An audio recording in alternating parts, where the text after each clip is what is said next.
এবার একটা কথা আপনাদেরকে বলি, রমজান মাস আর আর চলছে শবে কদরের রাত, মাসের প্রথম দিকে না শেষ দিকে? আর আল্লাহর নবী এতেকাফ নিয়েছেন। এতেকাফ কে নিয়েছেন? নবী মুহাম্মদুর রাসূলুল্লাহ। বিবি সাফিয়া গেছেন নবীজিকে দেখা করতে মসজিদে, ওই দূরে বাড়ি।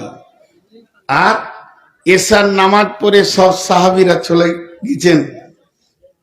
তো বিবি সাফিয়া আস্তে আস্তে করে গিয়ে রসুলের কাছে মসজিদের ভিতরে ঢুকেছেন। দেখ কথা, দু চারটা কথা যা আলোচনা করার ছিল করেছে। কথা বলতে বলতে বলতে বলতে একটু রাত বেশি হয়ে গেছে।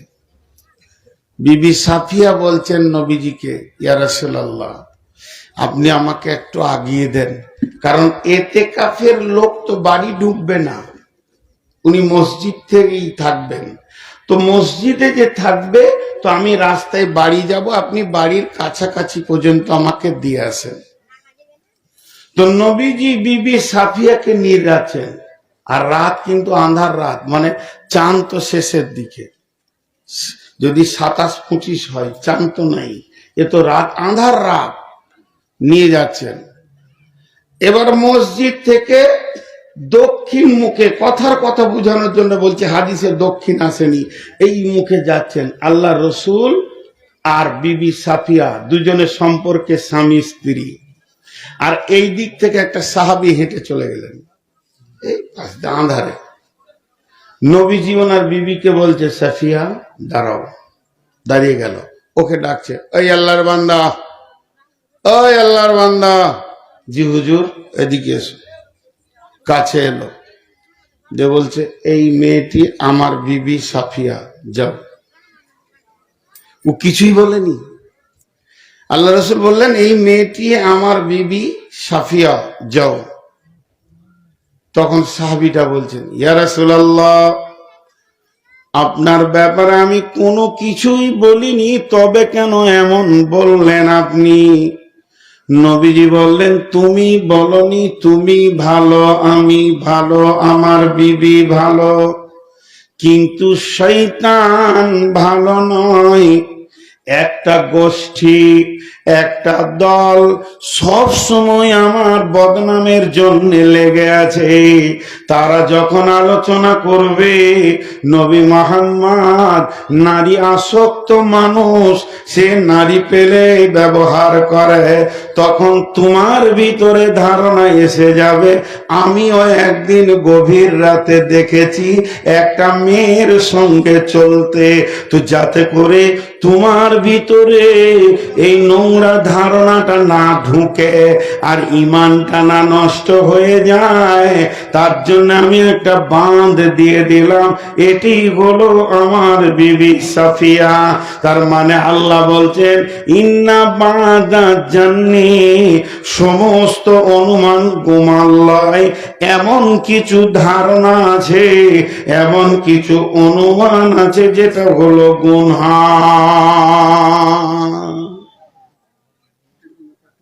কিছু অনুমান আবার গুনাহালয়, ধারণা গুনাহালয়। সেটা কেমন? এদিকে তাকান। 1 কেজি হতে পারে অনুমান, 1 কেজি না, না 1 কেজি 250 হবে, এটা গুনাহ হবে? কোন একটা মাল কেউ নিয়ে যাচ্ছে, কিরে মাছটা কত দাম দিল? 500 টাকা। তো কত ওজন? আমার মনে হচ্ছে 1.5 কেজি হবে। না, এটা আইডিয়া। এই ধারণাগুলো গুনাহ নয়।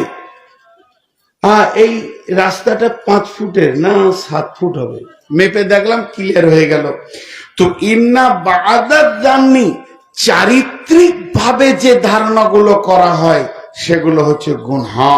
ইন্না বাদাত জান্নি ইসমন, কিছু ধারণা আছে গুনাহ। আল্লাহ বলছেন, ওয়ালা তাজাসসু ওয়ালা তাজাসসু ওয়ালা তাজাসসু রে আমার বন্ধু, হে আমার ভাই বাপজিরা সোনারা লাল্লা, ও আমার মা, ওরে আমার বোন বেটি, ওয়ালা তাজাসসু, তোমরা জাসুসি করিও না। তাজাসুস করতে মানা করেছেন। জাসুসি আর জাসুসিতে দুটো শব্দ ব্যবহার হয়, একটা হচ্ছে তাহলে আর একটা হচ্ছে কেন। তাহলে আর কেন, যেমন আমি খুব এখানে মেহমান শুয়ে আছি, একটু রাত্রিতে ঘুরে আসলাম বাজার থেকে, এত রাতে উঠলেন কেন? একটা কাজ ছিল। না, কাজ কি ছিল? আপনি তো সন্ধ্যায় যেতে পারতেন, এখন তো বাজার বন্ধ। এখানে তাহলে তাহলে আর আগাচ্ছে না, বুঝতে পেরেছেন? তাহলে কিছু থাকতে পারে। আপনি এধার ওধার নদীর ধারে ঘুরছেন, এটাকে বলছে জাসুসি। আল্লাহ বলছেন তুমি যদি জাসুস হও তো আমিও তোমার থেকে বেশি বড় খবর রাখনেওয়ালা। তো ওলা তাজাসসু, তোমরা জাসুসি করিও না। জাসুসি করা মানে পেছনে কুটকুট খুটকুট খুটকুট খুটকুট করে লেগে খালি দোষ ত্রুটিকে খুঁজে বের করা। ওয়ালা তাজাসসু, আমার রব যদি মনে করে, আমার রব যদি মনে করে তিলে তিলে হিসাব লিব, একটাও কেউ জান্নাত যেতে পারবে না। আল্লাহ তাবারক ওয়া তাআলা বলেছেন ইন্না ইলাইনা ইয়াবাহুম সুম্মা ইন্না আলাইনা হিসাবাহুম, আমার কাছে ফিরে আসতেই হবে, হিসাব দিতেই হবে। আল্লাহর কাছে আমরা দোয়া করি আল্লাহুম্মা হাসিবনি হিসাবান ইয়াসীরা, হে আল্লাহ তুমি আমার হিসাবটাকে আসানের সঙ্গে লাও। কবি নজরুল আর আসান করে দিয়েছে, তোমার কাছে হিসাব চাই না মাওলা, তোমার দয়া চায়। হিসাব দিতে যাব না, তোমার মেহেরবানি চাইব। আমার নবীজি বলেছেন হিসাব দিয়ে আল্লাহর সঙ্গে খাতা কলম মিলিয়ে জান্নাত যাবে এমন একটা মানুষ বিশ্বের বুকে জন্ম নেয়নি। হযরত আদম থেকে শেষ পর্যন্ত আল্লাহ যাকে মাফ করবেন, দয়া করবেন, ওই লোকটি জান্নাতে যাবে। আল্লাহর দয়া ছাড়া কেউ জান্নাতে যাবে না। আল্লাহর নবীকে সাহাবীরা প্রশ্ন করলেন, ইয়া রাসূলুল্লাহ আপনিও? নবীজি বললেন আমিও আল্লাহর দয়ার প্রত্যাশী। এবার হিসাব আসান কাকে বলে?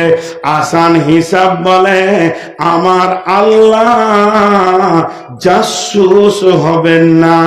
আল্লাহ যদি সেই দিন একবার, বুখারীর হাদিস আছে বন্ধু, আল্লাহ যদি একবার আপনার আমল নামাতে আঙ্গুলটা দিয়ে বলে বান্দা তুমি এই কাজটা করেছো কেন, আল্লাহ যদি কেন বলে দেয়, আল্লাহর কেনর প্রাচীরটা এত বড় হবে, ওটাকে টপকাবার পুরুষ কেউ জন্মায়নি।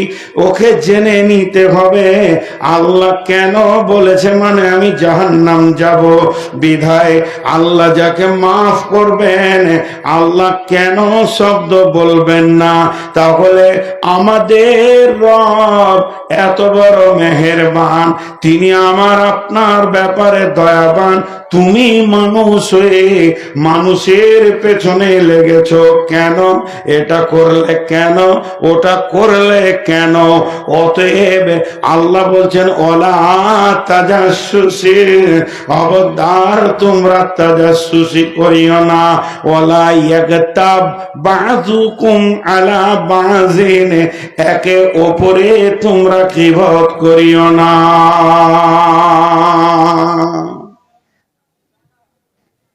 জি, একে অপরে গীবত করিও না। এখানে তিনটি কথা বলা হয়ে গেল, আপনারা খেয়াল করেছেন কিনা? নাম্বার 1 বলা হলো বাঁচো ধারণা থেকে। 2 নম্বর বলা হলো যে তাজাসসুসি করিও না মানুষের পেছনে, খুসখুস খুসখুস খুসখুস করে লেগে থেকো না। 3 নম্বর বলা হলো